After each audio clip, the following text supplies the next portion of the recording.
राम राम मंडळी. अरे उलट झाला. कशा आहेत? मजेत आहे ना? अरे मजेत असलंच पाहिजे माणसाला. टेन्शन घेऊन काय करायचं. आत्ताच मागाशी फोन आला होता. पाहुणे जरा दवाखान्यात ॲडमिट होते आज. काय ताण घेऊ नका तुम्ही, आत्ताच आलो. तेव्हा मी पण दणक्यास मल्टीमीडियाला 2 शब्द बोलून घेतले. घरच्याला फोन केला आणि टपाटपा टपाटपा पटापा टपाटा आवरून घेतलं आणि म्हणलं चला दवाखान्यात जाऊन येऊ. गंगापूरला जायचं होतं म्हणून गाडीवर जायचा बेत केला. घरच्याला मला टपकन आवर बरं, फटकन आवरलं, फटकन निघलो. आवरलं. आता आम्ही निघालो पाहुण्याकडे. हाय चला पटापट. त्या मोटरसायकलचा बेत शिकून घ्या म्हटलं. पटकन आलो. काय टरबूज खरबूज मारणाच येईल मार्केटमध्ये. टापा टापा टापा पाहुणं खाऊन बरोबर पटकन सगळं घेतलं. खटकन दिवशी आलो दवाखान्यात. त्या आईला ऊन असं होतं, उतरलोच नाही गाडीवरून खाली. त्याला म्हणलं तू घेऊन टाक, काय घ्यायचं ते 2-3 आपल्याला घेऊन टाक. फळं घेऊन टाकले. अरे या बिल्डिंग बघितली तर डोंगरच्या वर झाली ती बिल्डिंग.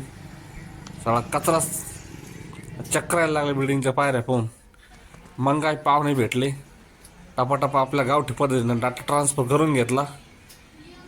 मग काय टपकन घराकडे निघालो. पाहिलं ते बैल रस्त्यात फिरत होतं. टपा टपा बैलाला म्हटलं 4-5 फेरे मार. पटकन भावानं ऊस मस्त गोडगोड ऊस टाकला आणि 4-5 ग्लास रसाचे टपा टपा टपा टपा तयार करून घेतले. मग काय आम्ही विदाशे गप्पा आणल्या. पार रस हा गावठी रस म्हणते नगरचा ते आहे. मग काय टपा टपा मीठ टाकून घेतलं. आता मीठ अशा मजाच नाही. पाहिजे तर मग बघा मीठ. अरे बघा मीठ ते आप्पा. अरे अजून नाही आलं. खाटा खाटा खाटा खाटा टाकून घेतलं मीठ. काळा मीठ. मग काय पाहू टेस्ट घेऊन रपकन टेस्ट घेतली.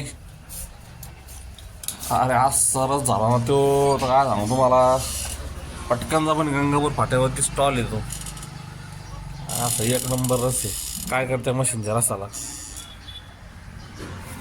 मशीनच्या रसामध्ये नसतं रस कमी आणि चुरात जास्त भाजी देते. मग बैलाचं आपलं काम चालू होतं आणि आमचं विरस प्यायचं काम टपाटपा चालू होतं. मग काय रस पिऊन घेतला.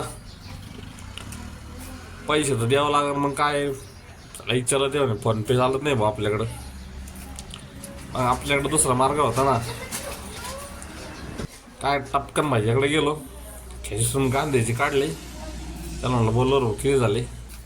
आता ते गांधी भक्तच होते. टपाटपा त्यांनी 2-3 गांधी कमी घेतले. 20चा ग्लास 15ला देऊन टपकन त्यांनी हिशोब मिटून घेतला. मग काय ऊसाचा रस एकदम खास म्हणजे खल्लास. गिल्लास खल्लास. बाकी पैसे मोजून ठेवून दिले. रपकन घरच्या वाटाला निघालो.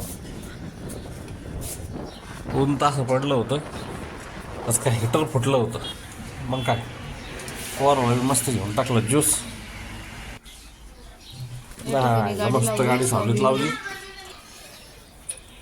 आणि ऐका आता मॅडम काय म्हणते. आज आम्ही गेलो होतो दवाखान्यामध्ये. जीवनात काम कितीही असलं तरी आपल्या माणसाची तब्येत खूप महत्त्वाची असते. फायनली आम्ही आलो घरी आता. दादा काय करतोय? बघा खेळतोय. जो काय खेळतो? पुण्यामध्ये गेलते खेळायला? नाही, मग शेतच्या घरी होता अभ्यास करत. कोणाच्या घरी खेळले तुम्ही? श्रेयस. श्रेयसच्या घरी खेळले का? बर. धावपळीच्या जीवनामध्ये आजकाल आपल्याला पाहुण्याला भेटायचं राहूनच जातं. तर असंच काही आमच्यासोबत सुद्धा झालं. तर म्हटलं चला आज कामं थोडं आज राहून द्या. पहिलं आपण आज आमची एक पाहुणे ॲडमिट होते. त्यामुळं आज म्हटलं चला आपण आज पाहुण्याला भेटायला जाऊ. तर असं सर्वांसोबत होत असतं. आजकाल आपल्या पाहुण्याला भेटायचं सुद्धा राहून जातं. त्याच्यामुळे ना थोडा का होईना वेळ काढून पाहुण्यासाठी देत जा. थँक्यू.